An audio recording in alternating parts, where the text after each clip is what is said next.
So, yun na nga, no. Magandang umaga ho sa inyo lahat dyan, ng mga tagapakinig, tagapanood sa aking mga video, no, sa mga nakikinig na andyan sa ibang bansa, no, all over the world na may mga Pilipino, Davao-inyo. Magandang araw sa inyo lahat dyan. Bali, ang magiging topic ko natin ngayon ay tungkol sa itong Davao City in the Samal Island Connector Bridge or yung tulay na magdudugtong sa isla ng Samal, Davao del Norte, papuntang Mindanao via Davao City.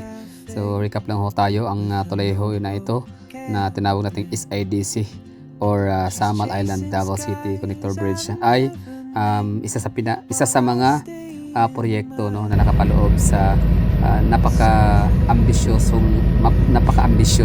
rather, no, na proyekto ng Pilipinas at sa pamahalaang Duterte administration. So napaka-imposible itong mangyari so far. Wala pa kasing ibang presidente talaga nakakapagpagawa ng major projects, no, kagaya nito na build projects na. So talagang regional progress or regional development ang kanyang talaga, no, ginagawa sa kanyang yung kanyang pinaka-proyekto, pinaka-advocacy. Hindi pwedeng mapag-iwanan ang isang rehiyon. So talagang dinevelop ni ex-president or dating presidente Tatay Digong, no, Rodrigo Roa Duterte. Anyway, so yun na nga, bali ang tulay na ho ito ay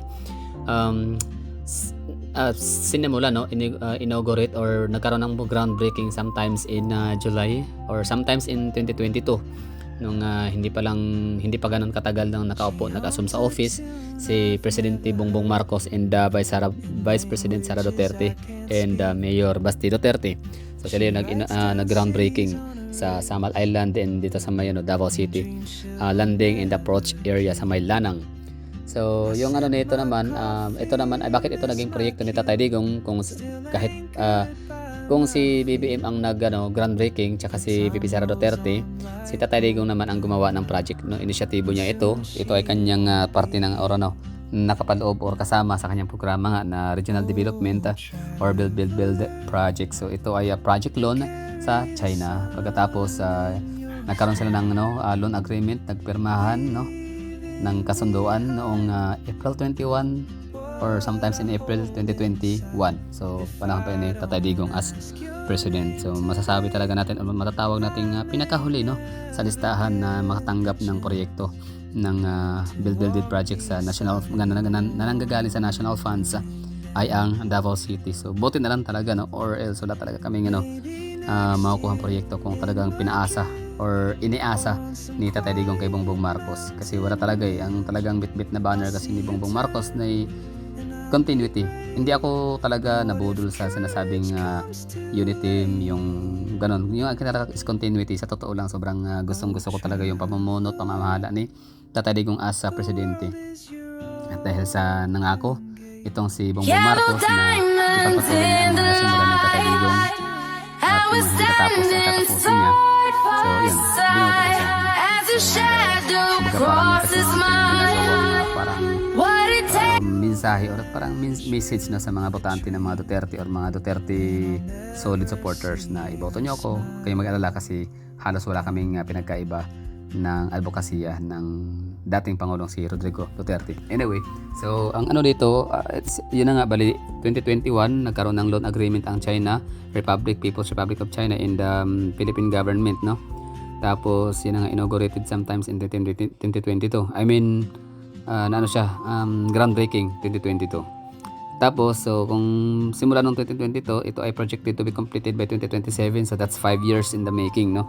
Pero nangyari dahil nga sa nagkaroon ng maraming mga TRO or temporary restraining order dahil sa mga petition nga na ipapatigil muna yung pagpapagawa ng tulay, no, dahil nga sa maraming issue. For example, ang ginagamit nilang issue doon or reason is yung coral reefs, mga ganyan, masisira ang mga mga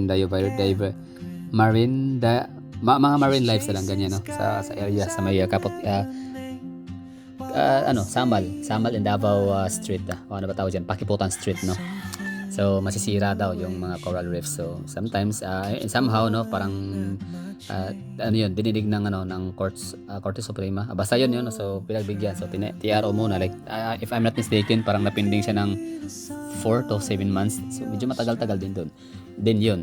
Anyway, so ito nga yung huli. So keep busy tayo mga taga Davao. Kumbaga busy-busyhan kami dito hanggang sa ito lumipas na ang mga ilang taon na nakalipas. So since 2022, so 23, 24, and 25, and 26 na. So 4 years na mahigit, no, mula nung nagkaroon ng groundbreaking, pero hindi pa rin siya natapos. Pero as we can see sa as you can observe naman, no, sa mga taga Davao na dumadaan papuntang northern part of Davao, no, papuntang mga Panabo, Lasang, papuntang Tibong, Bunawan, Ilang, Saasa, talagang madadaanan lagi itong portion na to dito sa Aswila Cove, kung saan may mga ginagawang pagbubungkal, pagdidismantle sa mga establishments and structures na madadaanan ng tulay ng approach, no, so ng mga poste. So ibig sabihin yun ay isa sa mga indikasyon na talagang dire-diretso ang paggawa. So tuloy-tuloy yung progress and development ng paggawa ng tulay. Ngayon, itong huli lang ng mga nagdaang mga linggo at mga buwan, no, na lagi kong binabanggit na lagi kong sinasabing daw, no. So nakakalungkot kasi ang projected to be completed by 2027 na naging 2028 dahil sa mga TRO, mga temporary restraining order na final ng mga walang may paki sa tulay, no. So ayun, nas-postpone nga siya ng 2028, pero hindi ganoon kasama, hindi ganoon kasad para sa aking party kasi hindi naman ganoon katagal yun. Although na-extend siya talaga siya, no, kasi excited talaga tayo sa 2027 na madaanan na ano na siya, date completed. So passable na siya, operational na. Pero yun na nga, mangyari naman na ito na naman, mayroon na nabasa na mga post sa Facebook pages. Siyempre pag mga Facebook pages, hindi naman talaga sila DPWH, hindi naman talaga sila City Government of Davao or taga National paano pa man yun, Office of the President.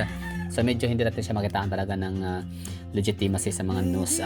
So ngayon, ang sabi doon ay ano daw, no, meron daw talagang extension na mangyayari, no, merong may extend, no, into 2030 dahil nga daw sa kakulangan ng pondo, kulang sa budget, parang ganyan. So, di ba, kung sa mga nanonood sa akin dyan, lagi ko talagang tinatanong sa inyo, no, at ako nagtataka lagi na bakit ganun, bakit dumating sa punto na maubusan or mapinding yung trabaho, yung proyekto, yung development, no, kasi dahil sa kakulangan ng project, pondo ng pera, di ba, walang budget, samantalang ito ay loan agreement, ito ay project loan. So ibig sabihin hindi siya pera, no. Kumbaga para bang cellphone. Diretso mo ng imbes na mag-ipon ka, bibili ka ng cellphone or mangutang ka ng pera para pambilin cellphone mo na agad yung inutang. So nirelate ko lang yan sa aking sarili, no. So home credit for example, imbes na uutang ko ng pera para pambili ng ng cellphone, hindi na kailangan. Cellphone na bibilhin ko. Dahil utangin diretso, parang ganun. So same with tulay. Imbes na pera yung utangin ng gobyerno ng Pilipinas ni Tatay Digong para pang paggawa ng tulay, so ang ginawa ay tulay na mismo ang babayaran. So ang halaga nito, if I'm not mistaken, around mga 27 to 29 billion pesos ang total project loans na to, or total loans para sa tulay. So ngayon, meron tayong nakitang no. So maraming thank you sa ating commentors, ating viewer, dahil nagbigay siya sa akin ng notification o binigyan niya ako ng tip, no. Panoorin ko daw si John D. Esteban dahil meron nung binalita siya na tungkol sa tulay update. Pagkatapos ay nakausap niya si Governor Hubahib ng Davao del Norte na nagsabi nga siyang hindi daw totoo na hindi matutuloy at hindi daw totoo na walang pondo. May budget daw talaga yan, may pondo daw yan kasi nga naka-loan agreement. So tingnan natin yung sabi ni John D. Esteban. Nata dinhi karon no sa Pakiputan Street. Sa akong likod mo na development no sa SIDC o Samal Island, Davao City Connector Bridge. Mao na ni ang tower o poste sa tulay. Nagpadayon ang pagtrabaho niini taliwala sa mga gingong issue sa pondo. Hinuon daan ang giingon ni Regional Development Council 11 Chairperson Davao del Norte Governor Edwin Hubahib nga dili mahunong ang pagtrabaho kay naa na ni pondo base sa gipasadig sa Department of Economy, Planning and Development o DepDev. Kini nga kapin 4 kilometros nga tulay mao musumpay sa Davao City ug Samal Island nga dunay 23 billion pesos nga pondo pinaagi sa loan sa China. 57% complete na kini ug gilaumang mahuman una matapos ang 2028. Kung kini matapos na gikan sa 20 ngadto sa 30 minutes nga biyahe sa barge o ferry, 5 ka minutos na lang pinaagi sa sakyanan. Di ba? So sabi ni Governor Edwin Hubahib na merong pondo ito, no, pangako 'yon ng DepDev or Development Economic, basta ganyan, no. And syempre maliban na sa sinabi ni Ma'am John D. Esteban tungkol parang sa kanyang niretire na sabi or binalita ni Hubahib. So tinan din natin ang Wikipedia kung saan galing, kung ano ba yung mga sources ng mga nagsikalat ng mga informations about sa hindi pagkatapos nitong tulay na madidili no into 2020-30 na dapat ay 2028. Dito naman ang version ni Wikipedia. So, tingnan muna natin siya kung is it true ba no na ma-extend yung yung Davao and Samal Island Connector Bridge into or papuntang 2030. So, ang sabi niya, yes, it's true that the Samal Island Davao City Connector Bridge faces a potential delay to September 2030. Potential lang naman pala. While physical progress reached over 56% as of early spring, the Department of Public Works and Highways or DPWH warned of a potential work suspension and extension. Key details include. So yun pala yun. Okay, revised timeline. The original target completion date of late 2027 or at least September 2028 has been revised due to the funding shortfalls. The completion date may be officially pushed back to September 2030. Funding constraints. The project requires roughly 4.69 billion pesos for the year to continue uninterrupted unmet funding requests put the project at risk of suspension. Current status. Despite the financial hurdles, board pile works and the construction of marine viaducts and pier columns have been successfully accomplished. So, So, potential lang naman, potentially. So, from the word potentially, nakakatakot na kasi potential nga siya, di ba? So, malaki ang possibility and chance. So, yun na. Ang nabasa natin dito. You can track further official updates for budget announcements on DPWH Regional Office. So, okay. So, ito ay parang sa mga Facebook lang yata. Pero, Sunstar Davao, Facebook Philippine News Agency, Sunstar Publishing Incorporated, mga ganyan, no? So, ano pa ba itong ibang mga Facebook pages? So, yun lang. Ang mahalaga dito is nakikita natin araw-araw na talagang nagtatrabaho ang mga tao, mga construction worker, yung ating mga masisipag na mga manggagawa sa ating Davao Samal Connector Bridge. So kayo, anong masasabi niyo no sa mga nagsikalat na mga bali-balita shared by different Facebook pages?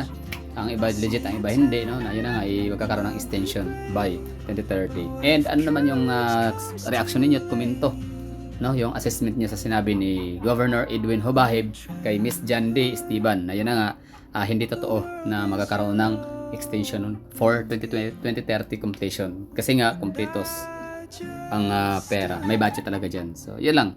Ano sa tingin niyo? Let me know in the comment box.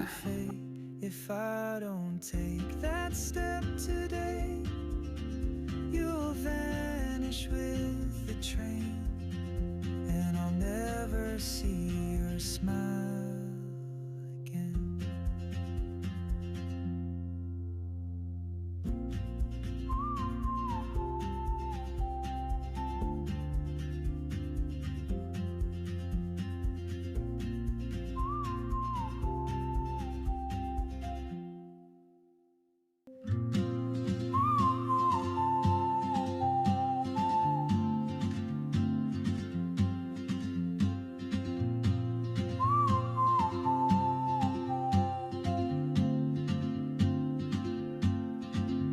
She moves like a map with no borders, a whisper caught in the wind.